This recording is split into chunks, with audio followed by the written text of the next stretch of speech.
Minasan, konnichiwa. Hey, Desa Dian di sini. Bum bum, halo semuanya. Hari ini kita akan membahas sesuatu yang sangat mengejutkan, bahkan bagi saya yang sudah lama tinggal di sini. Kita semua tahu Jepang kan? Negara super canggih, teknologinya luar biasa, sistem pertaniannya modern, dan kebijakan pangannya super ketat. Kalau bicara soal makanan, Jepang itu jagonya kualitas dan keteraturan.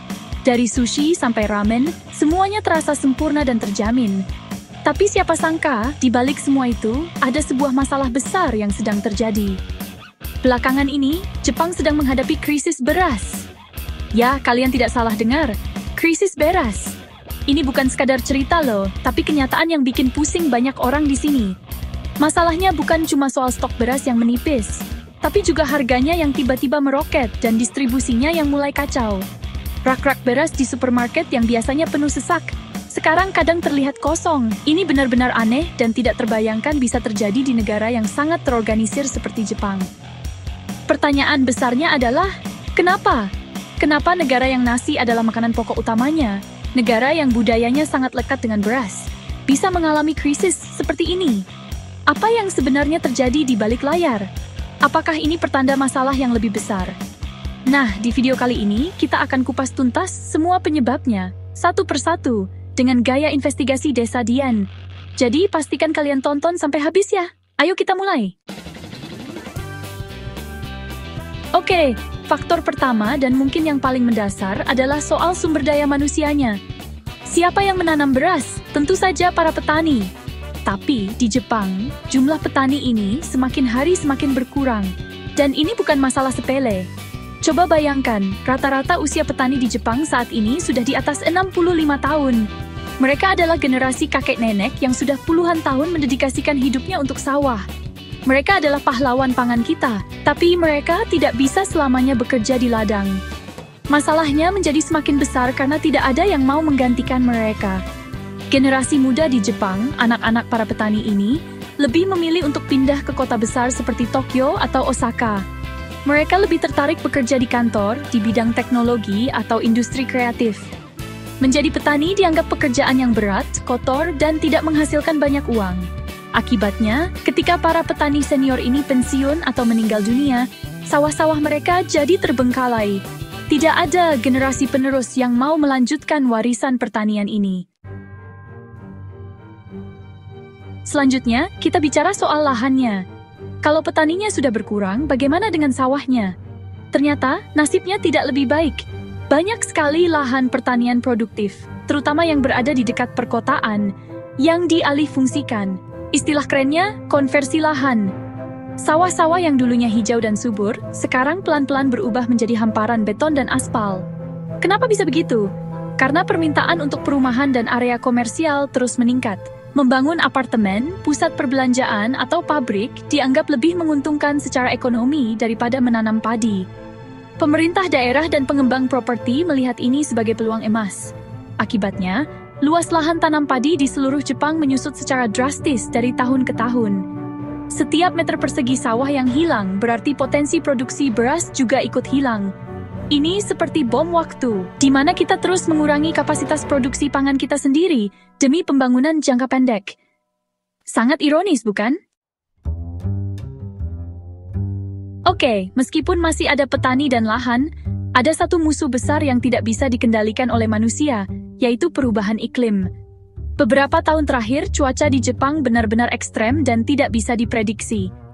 Musim panas yang seharusnya ideal untuk pertumbuhan padi, sekarang malah diwarnai gelombang panas yang membakar. Suhu yang terlalu tinggi membuat tanaman padi stres, bulirnya jadi tidak berisi, dan kualitasnya menurun drastis. Panen pun jadi gagal total. Bukan cuma panas, bencana alam lain juga semakin sering datang. Badai topan yang super kuat, datang dengan angin kencang dan hujan lebat, merobohkan tanaman padi yang siap panen. Banjir besar merendam sawah-sawah selama berhari-hari, membuat akarnya busuk dan semuanya hancur. Perubahan iklim ini bukan lagi teori, tapi kenyataan pahit yang dihadapi para petani setiap tahun. Mereka sudah berusaha sekuat tenaga, tapi kalau alam sudah mengamuk, manusia bisa apa? Hasil panen terus menurun, dan ini berkontribusi langsung pada kelangkaan beras. Sekarang kita masuk ke bagian yang sedikit rumit, yaitu soal kebijakan pemerintah. Dulu, puluhan tahun yang lalu, Jepang justru punya masalah sebaliknya, kelebihan produksi beras. Untuk menjaga agar harga beras tidak anjlok dan petani tidak rugi, pemerintah Jepang menerapkan kebijakan yang disebut Gentan, atau pembatasan produksi. Petani diberi subsidi atau insentif untuk tidak menanam padi di sebagian lahannya, atau menanam tanaman lain. Sistem ini berhasil menjaga harga tetap stabil selama bertahun-tahun. Tapi sekarang situasinya berbalik 180 derajat. Ketika kita justru butuh lebih banyak beras karena berbagai faktor yang sudah kita bahas, sistem ini malah jadi bumerang. Sulit untuk tiba-tiba meminta petani untuk menanam lebih banyak padi. Banyak lahan yang sudah terlanjur dialihfungsikan untuk tanaman lain, atau bahkan dibiarkan kosong.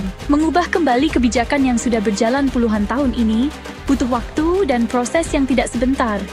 Jadi, kebijakan yang dulu menjadi penyelamat, kini malah ikut andil dalam menciptakan krisis pasokan.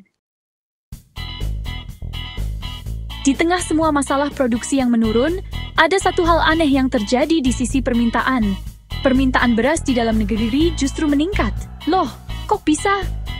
Ada beberapa alasan. Pertama, ada tren di kalangan anak muda dan keluarga untuk kembali ke makanan tradisional Jepang atau washoku. Setelah bertahun-tahun gandrung dengan makanan barat seperti roti dan pasta, banyak yang mulai sadar akan kesehatan dan kelezatan makanan pokok mereka sendiri, yaitu nasi. Faktor kedua yang tidak terduga adalah pandemi COVID-19. Selama masa lockdown dan pembatasan sosial, orang-orang jadi lebih banyak makan di rumah.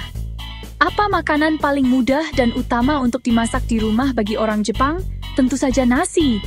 Permintaan dari rumah tangga melonjak drastis. Ditambah lagi, meningkatnya jumlah turis setelah pandemi juga ikut mendongkrak permintaan beras dari sektor restoran dan hotel. Jadi produksinya turun, tapi yang mau makan nasi justru semakin banyak. Ini kombinasi yang sempurna untuk menciptakan kelangkaan. Terakhir, kita tidak bisa mengabaikan faktor di luar Jepang, yaitu krisis global. Meskipun Jepang berusaha untuk swasembada beras, sektor pertaniannya tetap sangat bergantung pada impor untuk hal-hal lain. Contohnya, pupuk. Sebagian besar bahan baku pupuk diimpor dari luar negeri. Ketika terjadi ketegangan geopolitik seperti perang di Ukraina, harga gas alam yang menjadi bahan utama pupuk meroket. Akibatnya, harga pupuk di Jepang jadi mahal sekali. Biaya produksi petani jadi membengkak. Selain pupuk, biaya energi dan bahan bakar untuk mesin-mesin pertanian juga naik. Logistik global yang kacau juga membuat biaya pengiriman semua barang impor jadi lebih mahal. Semua kenaikan biaya ini, mau tidak mau, harus dibebankan pada harga jual beras di tingkat konsumen. Jadi, meskipun berasnya ditanam di Jepang, rasa krisis global tetap sampai ke piring makan kita di sini. Ini menunjukkan betapa terhubungnya kita semua dalam ekonomi global. Jadi, teman-teman, itulah gambaran lengkapnya.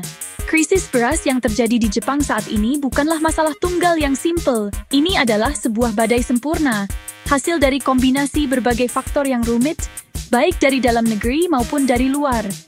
Mulai dari masalah demografi petani yang menua, lahan yang menyusut, perubahan iklim yang ganas, kebijakan yang sudah tidak relevan, hingga perubahan pola konsumsi dan gejolak ekonomi global. Semua ini saling terkait dan memperburuk satu sama lain, menciptakan situasi yang kita lihat sekarang. Ini adalah pelajaran yang sangat pahit bagi Jepang. Negara yang selama ini bangga dengan ketahanan pangannya, kini harus menghadapi kenyataan bahwa sistem mereka rapuh. Jelas, Jepang tidak bisa lagi hanya mengandalkan cara-cara lama. Perlu ada perombakan total dalam strategi pertanian mereka.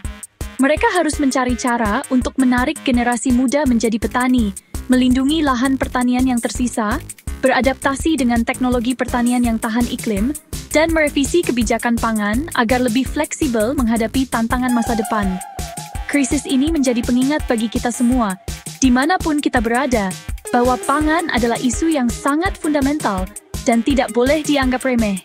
Semoga Jepang bisa segera menemukan solusinya. Dan semoga kita semua bisa belajar dari pengalaman ini. Terima kasih sudah menonton sampai akhir. Jangan lupa like, komen, dan subscribe channel Desa Dian ya. Sampai jumpa di video selanjutnya. Jaa, matane.